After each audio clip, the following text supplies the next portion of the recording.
Hey, I'm gonna be reviewing the 1985 horror comedy called Re-Animator, which is directed by Stuart Gordon. It stars Jeffrey Combs, Barbara Crampton, Bruce Abbott, David Gale, and Robert Sampson.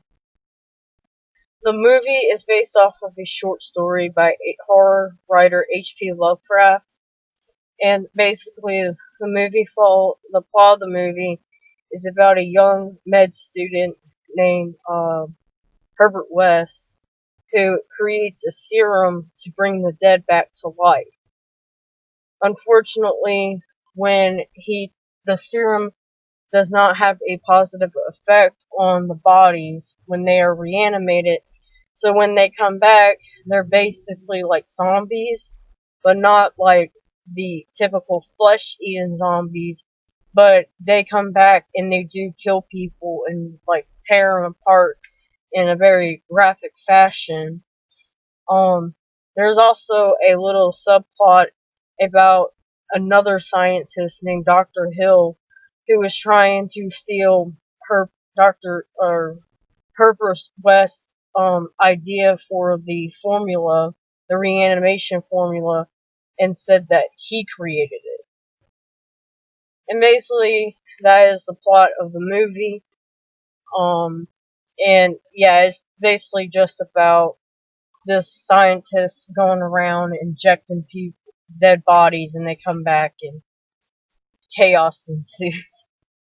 So I read the original short story by H.P. Lovecraft when I was in high school, and I also read it in a comic book form because the school library had like works of his works, H.P. Lovecraft's works, like adapted into a comic book form. So I did read the actual story and then I read the comic book form of it. And the movie, of course, is a little bit different from the original short story. And of course, like I said, I read the short story when I was in high school, so I don't remember all the details about it. But I remember in the short story, that it was set during the war. I don't know if it was World War One or another war. It took place in the early 1900s, and and it's about Herbert West. He creates a serum that brings the dead back to life, and of course, when they come back, they kill people.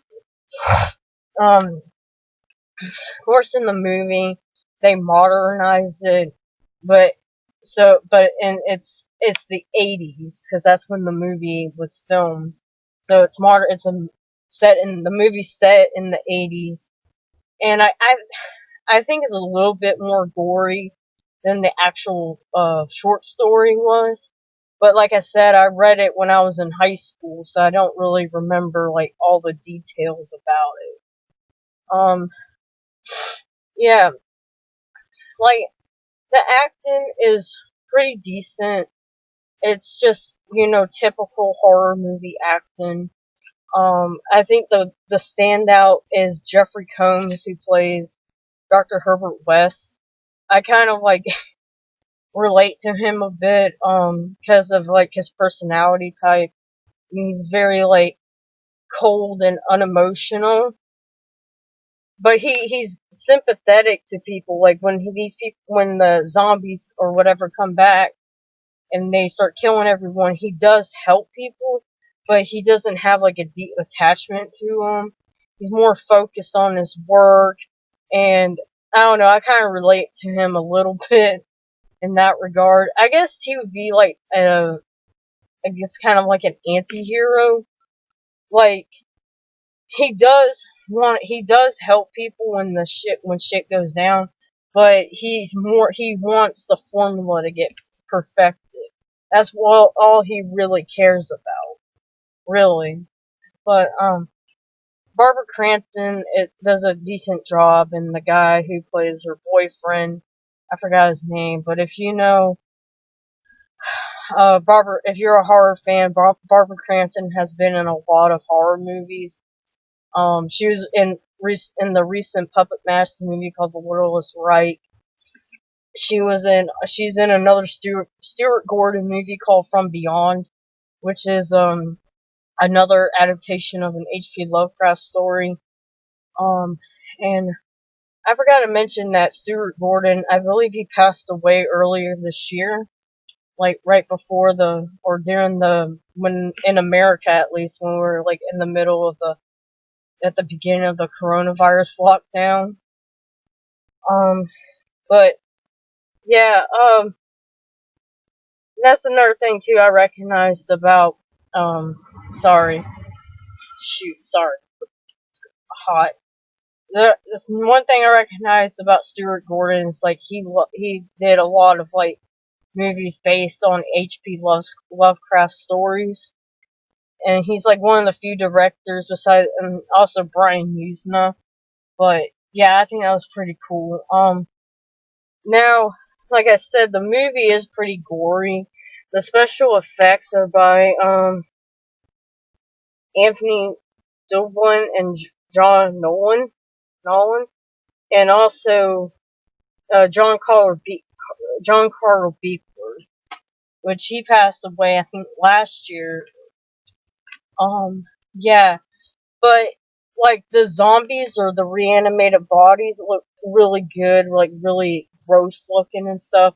Like there's a scene, like the movie goes crazy, like in the second to last half of the movie, because that's when Herbert West and his roommate break into the medical school, and they inject like a bunch of bodies with the serum, and they all come back to life, and like it's just like a massacre in this like a morgue section, and like someone gets I think it's like someone gets their head ripped off, and like it's smashed against the wall, and there's like this really cool blood effect.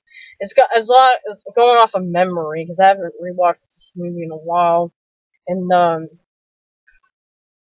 there's also a scene earlier in the movie where Herbert West is trying to reanimate a dead cat, and like the cat is like really fucked up and gross looking. Like I don't know what happened to it, but like its insides or outside, it has like it just looks gross. And like he does bring it back to life, and like the puppet effect looked really good on it. I like the serum too, like the color of the serum, like you can kind of see it there. So like it's a neon green color. And I thought that really stood out. There's also a scene with Barbara there's one scene before this when Herbert West kills Dr. Hill and he decapitates his head. So he takes like the head and puts it in a pan, and like the head moves and talks and all that. And then like Dr. Hill's body's like walking up behind him trying to grab Herbert West, and there's a lot of like dark comedy in it and stuff. It's not like Evil Dead 2, like, cause I'm not really a fan of Evil Dead 2. I didn't enjoy the humor in it. I guess mainly because it's like slapstick humor, but in this one, like the humor was pretty good. Then there's the scene like I was trying to get to, where Barbara Crampton's character is strapped down to a table.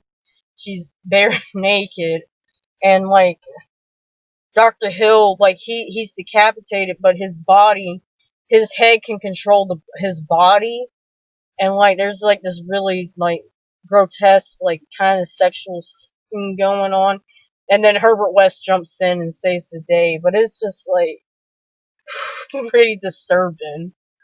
Now, actually that scene was that's how I found out about this movie, because it was in the early 2000s.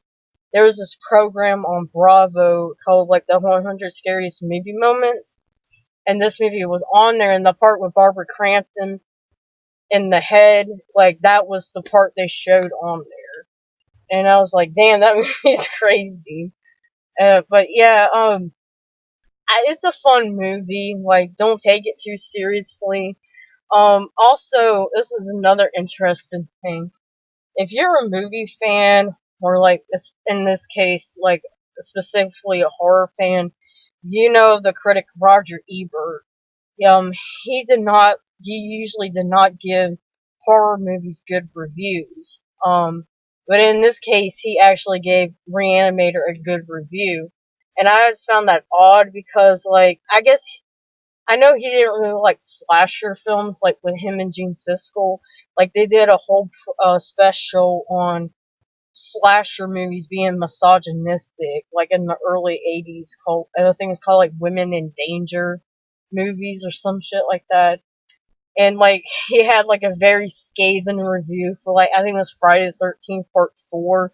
Like, you can find the videos on YouTube.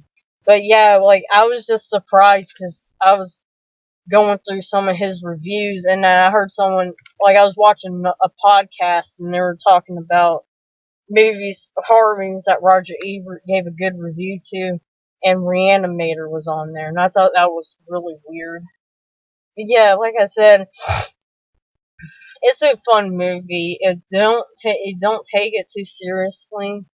I would consider it kind of a zombie movie, even though it's not like the typical zombie movie you think of, like, like Romero, like Dawn of the Dead or Night of the Living Dead, stuff like that. But yeah, uh, it can be a little bit disturbing, like with the kind of like that one scene with Barbara Crampton's character, and it's a little bit gory, but it's not like it's like excessively gory. But anyways, that's my review.